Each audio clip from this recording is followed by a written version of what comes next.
yesterday. I said I was on day 10, but I'm not. I think I'm on day 12 today. So yeah, wishing the days away, but I'm not getting the correct days when I'm speaking about it. So 2 more days to go, and I'm feeling a lot better. Like I say, last night I don't know if it was because of the cold weather, but I woke up a bit bunged up with my nose. But on the whole, you know, after I woke up, had a nice mint tea. Starting the days off with the mint tea, obviously, I always have a bit of stomach issues, me. So instead of having a cup of tea, a Yorkshire tea with milk and tea bags, I do my mint tea first. I'll space it out, and then within about an hour, I need me Yorkshire tea. So I've been doing that, and then I've been just lying down. And today, one of my nurses come about 9:30. So I thought I'll have an early visit at the night, and I didn't have an early visit, did I? She come. Let's see. Let me check the time now. So the time is 8:10 nearly. So I'd say she went about an hour ago. Now they're not happy with my heart. It keeps fluctuating a lot. And now I said I don't know if it's just because I don't know, anxiety or whatever. I said I don't know what it is. But again, she wants me to chase this up with the doctor because it's fluctuating too much. It's not. It should be like a steady beat, but my heart is. It's not missing a beat or anything, but it's going dum dum dum dum dum dum dum dum dum dum dum dum dum. And she's scared that if there's anything wrong with me, and I exert myself, obviously, if I'm not on heart regulated medication, I could potentially have a heart attack. And I said the last thing I want to be doing is throwing heart medications down my system. Now my brother said to me, which I very much doubt it's that. He asked me, does he think since I've had this port, obviously you can't see the port because the needle's in it, but since I've had that, do you think that's causing problems with the heart? And I said, I don't think it's that, Sav. I said, I think it's just when I'm fighting infection, this is the norm. The norm for me, my heart rate always goes and comes down. So that's the only thing really to report. I've definitely picked up now on this meropenem. My sats are all good everywhere else. It's just this, a lot of the nurses are coming now, and instead of just doing the blood pressure and they're checking the blood pressure through the stethoscope, they're actually putting a minute timer and going like that on my pulse. So it must be noted down on the paperwork that my heart is doing something strange. And sometimes I feel like I'm sped up. I feel like something's going a little bit faster than it should. Not so much I can hear me out going boom, boom, boom, boom, boom, because I can't. I just feel like I'm breathing a little bit faster, things like that. So yeah, I've had a nice Chinese today, guys. Couldn't be bothered just eating anything like, basic. So, well, I started the day basic, but I had some nice chicken noodles with curry, and then I had egg fried rice, chicken, and a bit of curry. Now, I've been eating a lot of chips, been putting a lot of chips. And if you take the C off chips, you got hips. You can't have every meal with chips. But when I'm on medication, I just get the calories in. I just make sure I get the calories in because sometimes I don't really feel like eating. So it's very important that we fight the infection through the antibiotics, but we also keep our calories up because we're losing a lot more calories than someone who's not got an infection. So it's good to keep as much size on as you possibly can. This is why I worry when people are very, very thin, and even if they're healthy, if they, very, very low fat percentage, body percentage, if they get poorly, they could be on the way out very soon. You see it a lot with athletes. Bruce Lee was one of them. These people who are 0.2%, 1% body fat, if they get poorly, it's a shock to the system. And you'd think that don't make sense because they're really healthy, the training regime, what they eat, but really they're playing with fire at a very low body percentage, because what you got to think about, if you get very, very poorly, the chances are you're not going to want to eat a lot.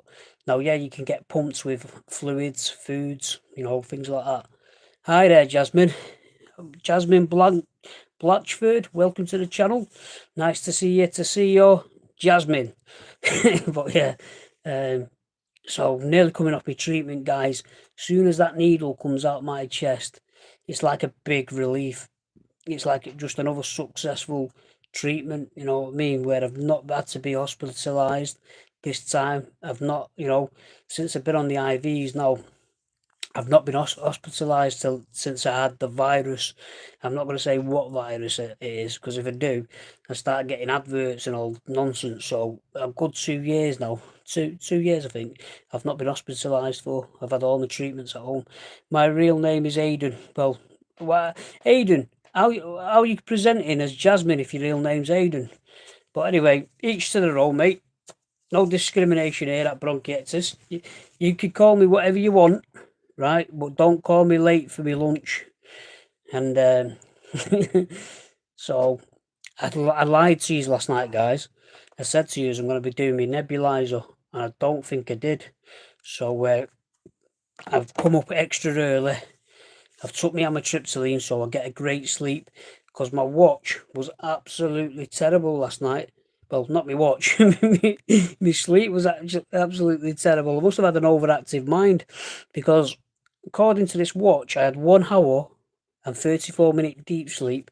I had 3 hours and 48 minutes of light sleep, and REM sleep was 2 hours and 16 minutes, and that's your rapid eye movement. So normally you're dreaming or you're thinking. So yeah, 7 hours and 38 minutes. I went to bed at 10 to 12 last night. So that was my latest night. So I think that's been my latest night since I started treatment. So I don't want to fall into bad habits because I really like getting up early. It's not so much I like getting up early because it's boring, but I just like that structure again. And I don't want to fall back into that nonsense where 11 o'clock becomes 12 o'clock, then 12 o'clock becomes 1, 2, 3, and then you're getting a McDonald's at 4 a.m. My sister has my mum's phone, and I have this. Okay, mate, welcome to the channel. Anyway, we talk about lungs and everything within reason. Like I say, my mum's getting better as well. She switched over from doxycycline to clarithromycin, and she's been doing her nebulizers, and she's picking up now. So just proud of people who, after being stubborn as hell, they actually do something to better their health. And even if it's only 1%, 2% better, hats off to you. Do the inside work, do the shadow work, do the inner work. No one says anyone's going to be able to run marathons, compete in the what's it called now? That competition, Ironman, or all that crap, triathlon. No one said that. But just try and better your health. Try and by doing this, you may reduce, the frequency of an infection or two. Therefore, you'll need less antibiotics, less steroids being pumped in your body and your bloodstream, which the steroids aren't good for the heart as well. So, I wonder if all this treatment I've had over the years has contributed into me having some kind of fluctuation in my heart, because my heart's been tested and it's strong. It's a strong heart, I've been told. So it just makes me a bit worried that anytime I'm speaking, my heart rate's going up. So that means my lungs are being impacted by just breathing, and breathing by speaking. So yeah. Anyway, guys, I did a 10-minute live yesterday. I'm just warming the room up right now because it's a bit cold. And then I'll just go on to my daily. Well, what I've been doing is my ritual, if that's what I want to call it, ritual. I've been watching stuff on YouTube, but what I did today is I googled the rosary, and I found about a 20-minute video about the Catholic rosary, and I did about 9 minutes. Now I'm not happy I only did 9 minutes, because really I should have been able to do the full 20. But do you know when you're ever trying to do something good, it's like something's stopping you from doing that goodness. Well, I felt a bit like that going on, but did a few Hail Marys, a few Our Fathers, and Archangel, was it? Someone help me out here. Archangel, that's the best prayer you could ever do. Mike the Archangel, defend us in battle. and defend us from the snares of the devil. We rebuke him and cast him into hell, and any evil spirits roaming this earth. I think that is one of the best prayers, alongside the Our Father prayer. I'm not saying, Hail Mary, full of grace isn't a great prayer, because I think, each prayer protects us in certain different ways. But I think we should all be doing that Mark the Archangel one before bed, and that's whether you believe or you don't. If we can, if we can admit that we are spiritual beings as well as, flesh, and that not everything we see, is what's going on, and there's dark forces trying to derail you off whatever path that you're heading to. You've got to remember, it's like obstacles in your way. So sometimes we can see these obstacles, but sometimes we can't. And that's the way the devil shows up. He's not going to show up and say, here's a hurdle the size of a Grand National fence, get over that. He's going to put temptation, he's going to put these little things in, and he knows how you work. He's been studying humanity for a very long time. He's been studying people's DNA coding, genetic coding. He knows what triggers you on, He knows what turns you on. He knows what might tempt you. So he might present as a casino. He might present as a nightclub. He might present as cocaine. you know, and he might not necessarily do it through you. He may do it through a friend that brings the temptation, that then gets you hooked. Have you ever seen people and you think, this person's struggling with a lot of demons? I don't look at people and say, oh, this person's just struggling with mental health. Sometimes I can see them, and then I can see that they're trying to pass their way of life onto people as well. It's like they're trying to drag everyone down with them. But I pray for them. What I have been doing a lot lately is, say for instance, someone's walking past me and they've got a bad leg or cripple, or just walking with a limp. Now I'll pray in my head, saying, obviously I'm not asking for a miracle and change what this person's going through, if it was a birth defect or whatever, or an accident. But what I'm asking you is, make sure this person doesn't have pain and has the best comfort through this condition. And then I walk on, and I never used to think like that. I probably think, poor bugger. Oh, at least it's not me. Oh, it's a bit. Oh, my dad's got the same thing. But no, when I see people now, it's the second time I've seen the similar situation inside a week, and I just pray for them. And I think that's the closest. The closer we get to God, we sort of know what we should be doing and what we shouldn't be doing. Because have you ever noticed, when you do something, even though it's not a massive sin, you shouldn't be doing it? You've got a guilty conscience, and that's a Christ conscience. Yeah, if Christ lives in you, you have a Christ conscience. So it's not a bad thing that you feel disgusting if you commit a sin, right? That shows you're still on the right path, and you can correct it by trying to live more like Christ.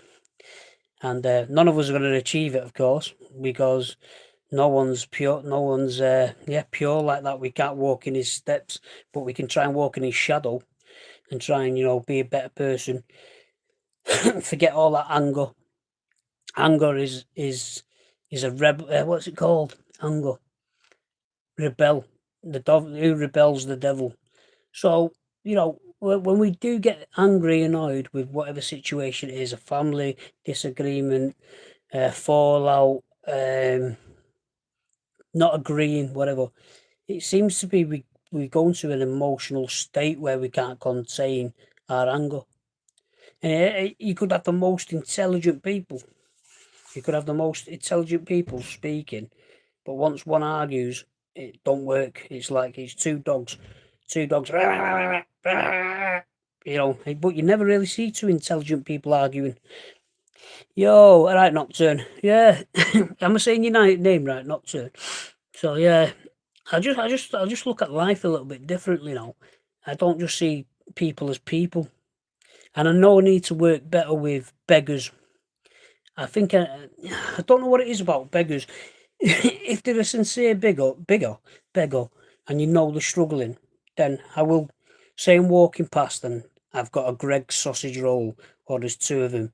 I used to do it to a guy at Tesco's. He used to beg at Tesco's, and then I'd have a little bit of loose change. But I knew this guy was sincerely homeless. Well, I thought he was, but the beggars that I seen one outside Aldi, and he sat and he's got a pure liqueur around him, like miniature shorts, Lambrini, Lambrella, whatever, all around him. And he's begging.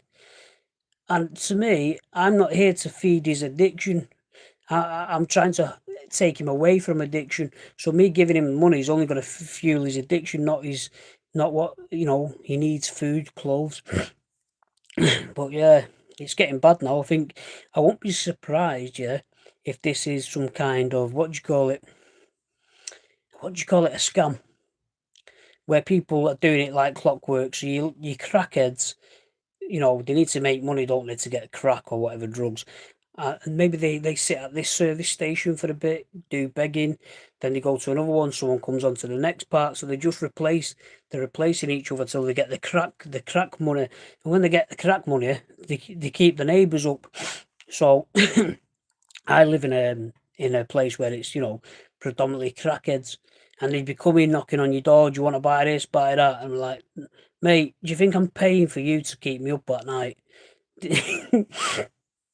But on that note, I need to not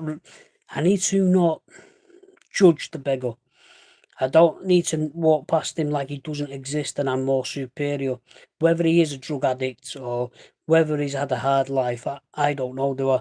I can only assume he's one of the two. He's either had a hard life because, I don't know, say for instance, he's ex-army and he's had a hard life, or he's a drug user. So I need to go back to that. I need to get me. It's called your aura, and everyone has that aura, don't they? Good or bad. So I need to get that back where I don't just walk past a beggar and act like he don't exist. Because some of them do say, some of them do turn around and say, "Have you got any change?" And you say no, and then they turn around and they say to you, "God bless, God bless."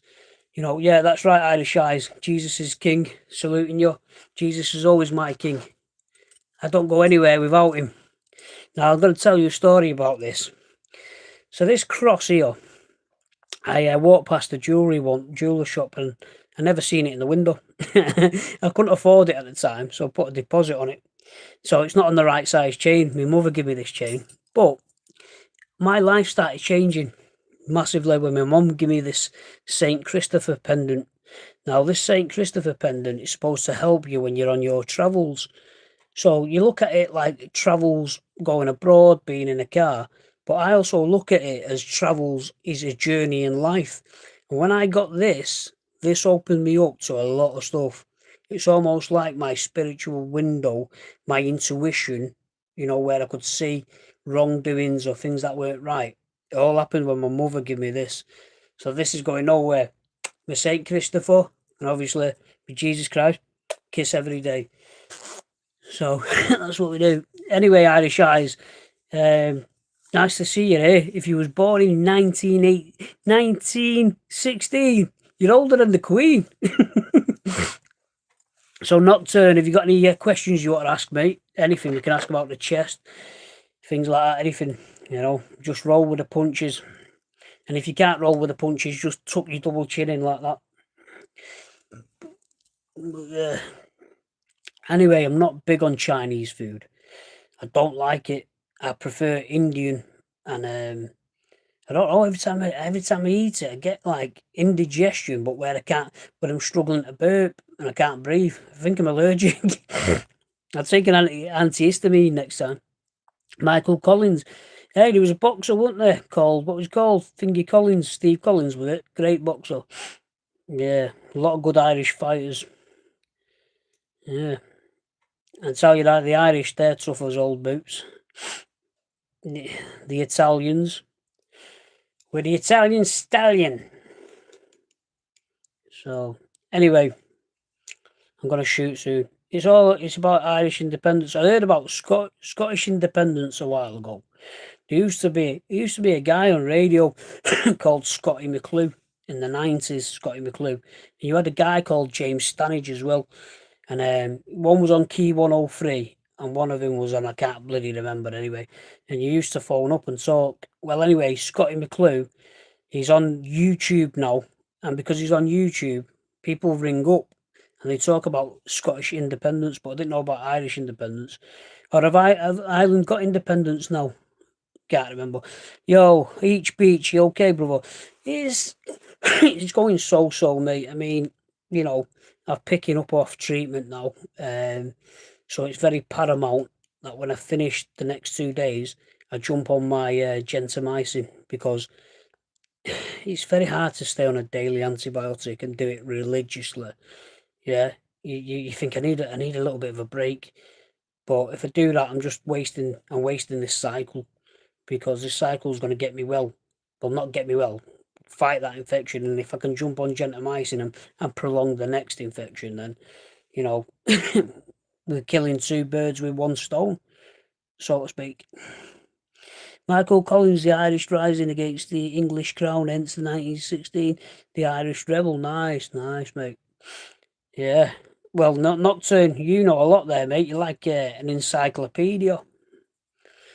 Yeah. Ireland was part of Britain until the Irish fought the British, and that's why they was a republic. Yeah, there was a lot of that going on, weren't there? England and Ireland. Well, there's a few songs, but we won't go into that. I've heard a few songs as well. But yeah, it's weird when you think about it, how you can be at war with each other when, you speak the same language, different dialects, different accents. Nonsense. But we have to stay supreme. And I think everyone should be independent now. You know what I mean? You've got countries that are still owned by the Queen. I think everyone should have their own independence now. Scotland's a big enough country to get their own independence. It's an intelligent country as well, just because you've got people like Rasby Nesbitt. Don't make they're all fickle, mate. Well, stay where it stays, as well as stays Republic. You know what I like, mate, and this might piss you off, but I think females with the Northern Irish accent, especially if they're sweet and subtle, I think it's very, very calming. And I think I'm attracted to it. I need to find myself one. But yeah, I think they've got a very soothing voice when you listen to Salford people. What you saying, mate? Who the fuck do you think you are? And then a nice Southern Irish woman comes in like, "Hello there, Angel." I can't even do the Northern Irish accent. I'll give up. I'll quit while I'm ahead. Are you feeling better? Yeah, a little bit, mate. A little bit. Like I say, my wheeze has gone. I won't say completely, but I'm not bringing up as much mucus as well. Which a day before I come on, I was actually bringing so much stuff up. I don't want to be disgusting, but you've got a sample pot, yeah, where you do a urine sample about that size. If I spat the stuff that I was bringing up, I would have filled this to ice. So it's good now. My mucus is reduced a bit. I'm a big bloke. The Irish girls are different breed. Hey, look, they'll keep you on your toes, mate. The Salford girls are a different breed. Let me tell you. No, I'm not. This time around, I wasn't on steroids. I'm on a steroid inhaler, and I don't always take that all the time as well. I know you should do, but end of the day, I'll take it when I'm feeling bad with my wheeze, just because, end of the day, I don't want to be pumping loads of medication into me unless I have to. So, yeah, I know my own body, so I know when I need a course of steroids and I need to use my nails. Oh, it's terrible, mate. It's terrible because on the outside, yeah, on the outside, you look well. You look generally well if you're not so bad. So try to, not even convince people, because you get past that stage. You get past it. Even it's hard to your family members. Do you need that treatment? Do you need to be having this antibiotic? No, I'm just on it for the fun of. I'm just on it because of the fun of me. My health, my business. I'm just on it because the specialist thinks I'll benefit from it for no reason. So you get a lot of prejudiced A lot of prejudice, if that's the word I'm looking for. Stigma, a lot of stigma, especially if you're young with a condition. I had it so much when I was much younger. Obviously, I was a lot more fitter, and that went against me. That went against me a lot of times, you know. But then you can't argue with the science, can you? You can't argue with my CT scan. You can't argue with my colonisations of multiple bacteria. So it's a bit shit. But as you age, and you get worse, you do see it. You do see it. You see it in the eyes. You see it in the skin colour. Um, and just the way the person, slows down as well, slows down rapidly when the infections are bad or brewing. Right, guys, I'm gonna go because I've noticed with this condition as well. When I talk a bit, I start losing my voice. And there's a thing called Rikio. What's it? Rhynchocephalitis, I don't know. Anyway, but it's something to do with the voice box. So a lot of people have a bit of damage to the voice box or like a hoarse voice because they're always coughing and taking the inhalers and things. So it can sort of mess with the voice box. And this has been itching me like mad, guys. Really itching me, but it comes off in 2 days. So right, I want to thank everyone who comes along here, guys. Nocturne, thank you very much. You're starting to be one of my number one fans at the moment. So thank you for coming along, Irish Eyes. You know, you take it easy. Thanks for the knowledge. Each beach bronchitis, yeah, yeah. Mine's bronchiectasis, but bronchitis. We were just gonna say anything. Cystic fibrosis, asthma, all that kind of stuff, you're welcome to come along. I've also got asthma, but I don't really focus on the asthma side because my bronchitis is a lot worse than the asthma. Right, guys, I don't want to bore you any longer. You take care. I probably won't do a live tomorrow. I'll probably do one Tuesday when I finish my meds, and we'll go from there. Take it easy. Thanks very much.